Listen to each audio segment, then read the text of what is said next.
thank you for joining us.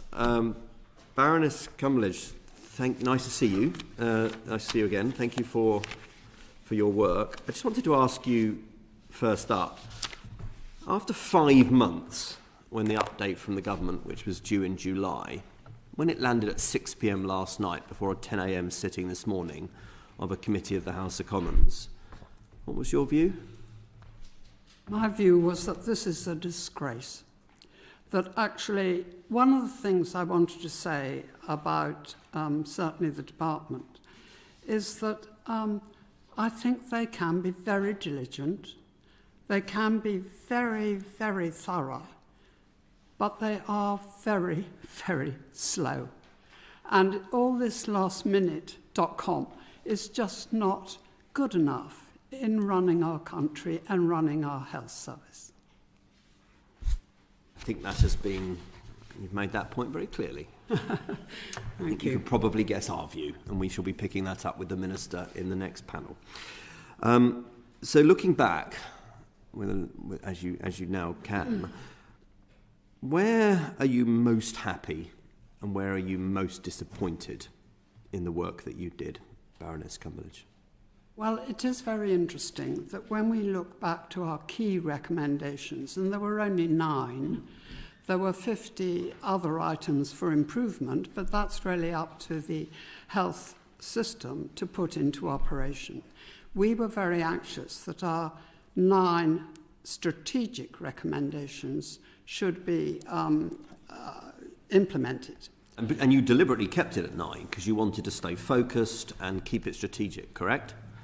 Absolutely. And when you have Sir Cyril Chancellor with you, there is no chance at all to veer away from what is important. Good. So he will be saying something about that possibly a bit later. But what I really want to say is that what we've done is to look very carefully at the recommendations that we put. I'm talking about the 9. 3 have been agreed to, and we are pleased with that. 4 are still under review, and 2 have been rejected. So when we look at that, it shows that actually some progress has been made, but it's been very slow, and there hasn't been nearly enough done because there are still 4 recommendations to be looked at, and they're under review, and of course 2 have been rejected. So what do you put that down to? Is it the slowness again? Is it the change of administrations? Is it cock-up or is it conspiracy? Is there a lack of will? No, sometimes we see that there is a lack of will. And I want to pay tribute to Maria Caulfield, who I have to say is also my MP. Oh. So I know her very well indeed. And she really does care about all this.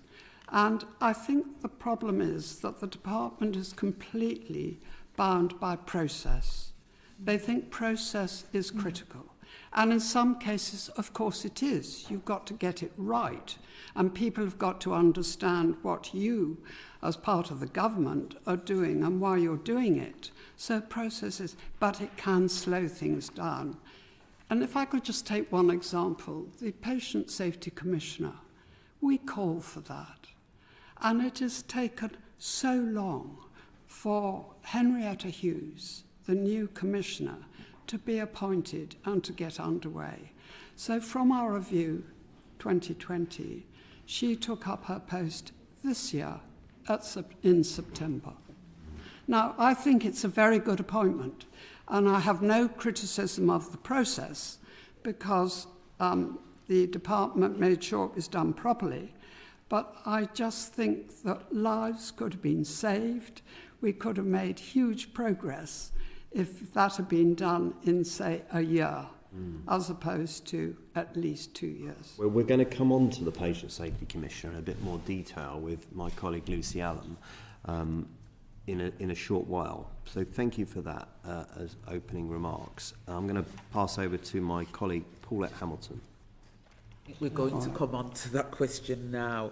The creation of the Patient Safety Commissioner, which I believe was absolutely vital, It recommended to bring together a disjointed system, as you've just highlighted. You've highlighted that it took too long.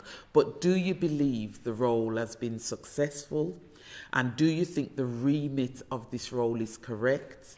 Do you think they are properly resourced? So, do you believe the role is successful? Do you believe the remit is correct? But do you believe that is being resourced correctly? Because of that, the Patient Safety Commissioner, without proper resourcing, what I'm trying to draw from people, having the name there is just not enough.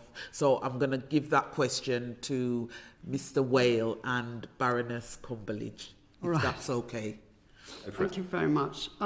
Simon, shall I come in and then you come in after me? Yeah. Can I just say that it's very hard to see whether it has been successful. It's interesting, though, that we in England are the first in the country, possibly the first in the world, to make such an appointment, because we are so anxious to ensure that safety is put at the heart of everything that the NHS and indeed Parliament does. So it's hard to tell whether it's successful, because Henrietta's only been in post since September, but she's already recruiting her team, getting... what I have said to Henrietta, I do want her to be independent. I don't want her to be the creature of any part of the healthcare system. I don't want the department supporting her, which is good, but I'm very anxious that they don't put their arms totally around her and she becomes a creature of the department. Yeah. Because she is there for patients, to listen to patients and to be a voice for them. And that must be her key role. But already I'm really impressed what she's doing, going around the country, telling people on platforms, but also individually, answering letters. 25% of her workload is answering letters at the moment. And so I think it's quite hard to assess whether it's successful. But I honestly think it is a very good appointment.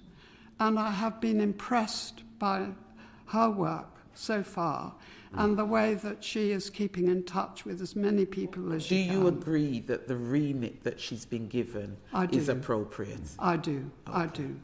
And on resource, the resource, it's quite hard when you set up a whole new system, a whole new organisation, to decide what the budget should be. And so she was given a minimal budget to start with. And this is a set-up budget in terms of really ensuring that she has an organisation that's fit for purpose. But for the future, I know the department are looking at her resources for the future, because at the moment it's too tight. And she needs to employ researchers. She needs to study the data. Not only should she be working with the healthcare system and also with patients and all the rest of it. So she needs a really good budget that is sustainable and that will be, as I say, fit for purpose. But Simon, you know more about this.